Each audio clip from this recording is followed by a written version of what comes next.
Ganga care अस्पताल में पहली बार लेप्रोस्कोपिक दूरबीन तकनीक से सफल किडनी रिमूवल सर्जरी की गई है। इस सर्जरी में जीवित दाता से किडनी निकाली गई, जो चिकित्सा क्षेत्र में एक महत्वपूर्ण मील का पत्थर साबित हुई है। अस्पताल भविष्य में इस तकनीक का और विस्तार करने की योजना बना रहे हैं।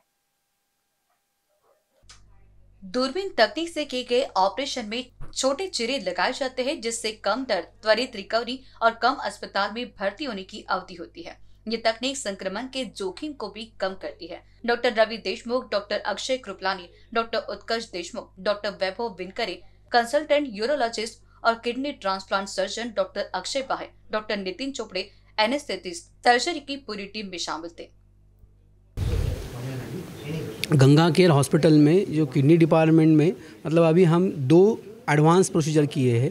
एक जो है दूरबीन द्वारा लेप्रोस्कोपिक जो किडनी ट्रांसप्लांट है उसको किया है, और उसी तरह से जो जटिल फिस्टुला जो ब्लॉक हुआ था उसको भी हमने रिसेंट और एडवांस टेक्निक से ठीक किया है। तो हम जो चाहते हैं कि और उसके लिए कुछ हम एक्स्ट्रा चार्जेस नहीं करते हैं। जो भी प्रोसीजर चार्ज है उसमें हम कुछ भी एक्स्ट्रा चार्ज नहीं कर रहे हैं। हाँ, जो इंस्ट्रूमेंट लग रहे हैं उसके चार्ज है। Even doctor Rajesh sir not only this procedure but बहुत सारे प्रोसीजर मेरे ऐसे रहते हैं जिसमें वो मुझे पेशेंट को कंसेशन में प्रोसीजर करवा के देते हैं। तो यही मैं बताना चाहूँगा। जब भी हम भाई बहन की बात करते तो कहते हैं कि भाई हमेशा बहन की रक्षा करते हैं। ये केस में यूनिक ये था कि बहन ने भाई को किडनी दे के उसकी रक्षा की है। तो ये एक बहुत ही अच्छा मैसेज सोसाइटी की तरफ जा रहा है, और वही मैं बताना चाहूँगा इसमें। तो that is very must important, क्योंकि किडनी ट्रांसप्लांट ही किडनी पेशेंट के लिए बहुत अच्छा होता है। सर, ये फिस्टुला, ये एवीएफ टेक्निक के बारे में थोड़ा बताइए। टेक्निक मतलब जनरली इसके बारे में सर आप ज़्यादा बताएंगे।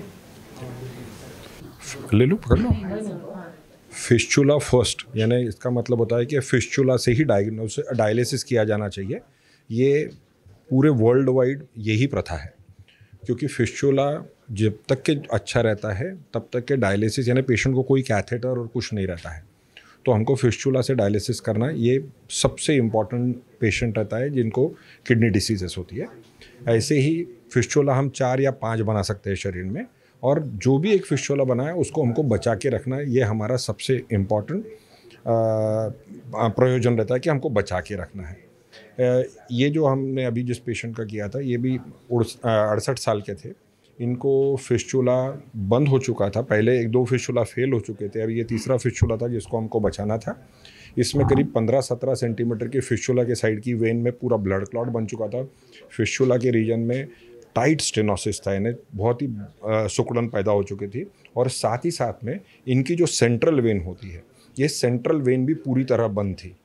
तो इसमें हमको 3 मेजर टास्क थे जिसको हमको इससे ट्रीटमेंट करना था। हमको फिस्टुला को खोलना था बलून से, और वो इतने बड़े क्लॉट को पिघलाना था, जो कि हमने एंजियोजेट करके एक नया इक्विपमेंट है जिसके थ्रू हम पूरा ब्लड क्लॉट पिघला देते हैं वहीं के वहीं, और उसी कैथेटर से, छोटे से कैथेटर से हम पूरे ब्लड क्लॉट को खींच के बाहर निकाल देते हैं। जो बहुत ही हल्का हल्का हो जाता है उसको हम खींच के भी बाहर निकाल देते हैं, और पूरी वेन को बाद में हम एंजियोप्लास्टी के माध्यम से खोल देते हैं ताकि वो काफ़ी बड़ी भी हो जाए। और ये वेन जब फिस्टुला तभी काम करते रहता है जब उनकी सेंट्रल वेन्स अच्छी रहती है। तो सेंट्रल वेन की भी हमने एंजियोप्लास्टी की। इस तरह की ये जो प्रोसीजर है ये बहुत ही रेयर होती है। हार्डली इंडिया में 1-2 सेंटर्स में ही इस प्रकार के पहले काम हुए हैं। ये करके हमने पेशेंट की लंबी उम्र तो पक्की बढ़ाई है, क्योंकि जब तक कि इनका डायलिसिस होते रहेगा तब तक ही इनकी ज़िंदगी रहेगी। तो इस प्रकार हमने AVF, उसका एंजियोप्लास्टी और एंजियोजेट थ्रोम्बेक्टमी की प्रोसीजर की थी। जी, हम केयर हॉस्पिटल की किडनी ट्रांसप्लांट टीम है, एंड अभी हमने रिसेंटली एक किडनी ट्रांसप्लांट किया है जिसमें एक बहुत यंग लड़के की किडनीज़ ख़राब हुई पैदाइशी एक कंडीशन की वजह से, जिसके लिए काफ़ी सारी सर्जरीज़ की गई थी उनकी नेचुरल किडनीज़ को बचाने के लिए। बट फिर भी एक उम्र के बाद उनकी किडनीज़ ने जवाब दिया एंड किडनी ट्रांसप्लांट की ज़रूरत पड़ी। हम शुक्रगुज़ार हैं फैमिली मेम्बर्स के लिए जिन्होंने फैमिली से एक आगे बढ़ के फैमिली से ही डोनेशन का निर्णय लिया, एंड पेशेंट को बहुत जल्दी किडनी मिली और वेटिंग पीरियड नहीं रहा। स्पेशली हम पेशेंट की जो बड़ी बहन है उनके शुक्रगुजार हैं कि उन्होंने अपनी फैमिली को बाजू रख के इस डोनेशन प्रोसेस के लिए आगे बढ़ी। जबकि उनका एक बहुत छोटा बेबी था, फिर भी सब कुछ मैनेज करते हुए उन्होंने किडनी डोनेशन किया। ये प्रोसीजर हमने किडनी ट्रांसप्लांट का जो किया है वो स्पेशल इसीलिए और भी है क्योंकि यंग लोग इन्वॉल्व हैं, बहुत यंग पेशेंट, बहुत यंग डोनर। एंड इस में जो चैलेंजेस थे वो क्योंकि जो रेसिपिएंट है, जो पेशेंट है, उनकी कई सर्जरीज़ पहले हो चुकी हैं, तो इससे ट्रांसप्लांट का प्रोसेस जो होता है, जो सर्जरी का प्रोसेस होता है, वो काफ़ी कॉम्प्लिकेटेड एंड डिफ़िकल्ट होता है। नई किडनी के लिए जगह बनाना और नई किडनी ट्रांसप्लांट करना और भी चैलेंजिंग हो जाता है एक रूटीन प्रोसीजर के मुकाबले। ऑल्सो इस केस में हमने लैप्रोस्कोपिक डोनर नेफ्रेक्टमी की टेक्निक यूज़ की थी। इसका ये मतलब है कि जो किडनी डोनेशन हुई है डोनर की, वो लैप्रोस्कोपिक टेक्निक से की गई है। लैप्रोस्कोपिक टेक्निक के कई एडवांटेजेस हैं। लैप्रोस्कोपिक क्या होता है, शॉर्ट में बता दूं, टेलीस्कोप द्वारा किडनी को बॉडी से अलग किया जाता है एंड एक छोटे 2-2.5 सेंटीमीटर के इंसिशन से बॉडी से बाहर निकाला जाता है। सो लैप्रोस्कोपिक एक यंग फीमेल में करना बहुत वजहों से इम्पॉर्टेंट है। डोनर है, डोनर की लाइफ पूरे प्रोसेस में सबसे इम्पॉर्टेंट है। डोनर की रिकवरी बहुत फास्ट होती है लैप्रोस्कोपी से। कॉस्मेटिकली बहुत इम्पॉर्टेंट है।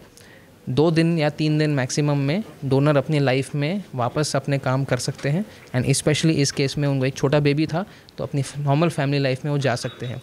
डोनर को कब यानी कितने दिनों में डिस्चार्ज दिया जाता है? मैम, डोनर को यूजुअली डे 2 यानी सर्जरी के 2 दिन बाद या डे 3 पे हम डिस्चार्ज करते हैं। ऑन एन एवरेज ये एक एवरेज रहता है, हर केस अलग है, लेकिन ऑन एन एवरेज दूसरे या तीसरे दिन पे हम डिस्चार्ज कर देते हैं। कॉस्ट वाइज कितनी इफेक्टिव है ओपन सर्जरी? कॉस्ट वाइज थोड़ा कंपैरेटिवली ज़्यादा है क्योंकि टेक्नोलॉजिकली बहुत एडवांस्ड है।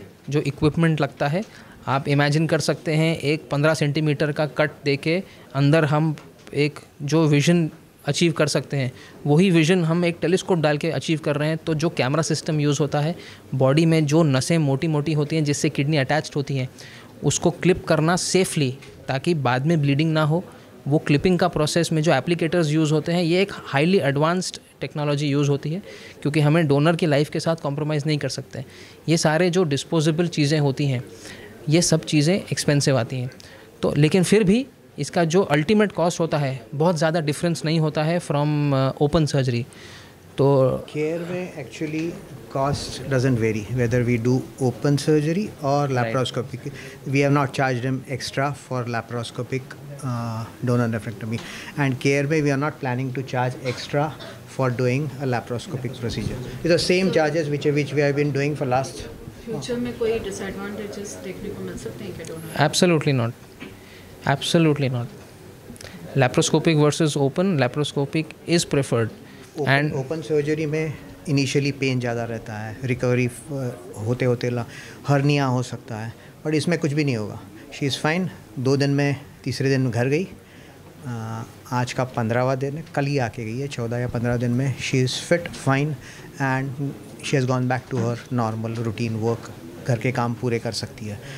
वही यदि ओपन सर्जरी करती थी तो 15 दिन तो ऑलमोस्ट सूचर टाका निकालने तक 15 दिन रेस्ट लगता है, काफ़ी रेस्ट लगता है। एंड 15 दिन से लेके 3 महीने तक हेवी वेट लिफ्ट करना usually ask them not to avoid, not to lift heavy weights. Hernia होने के चांसेस रहते हैं, वो सब इसमें नहीं होगा।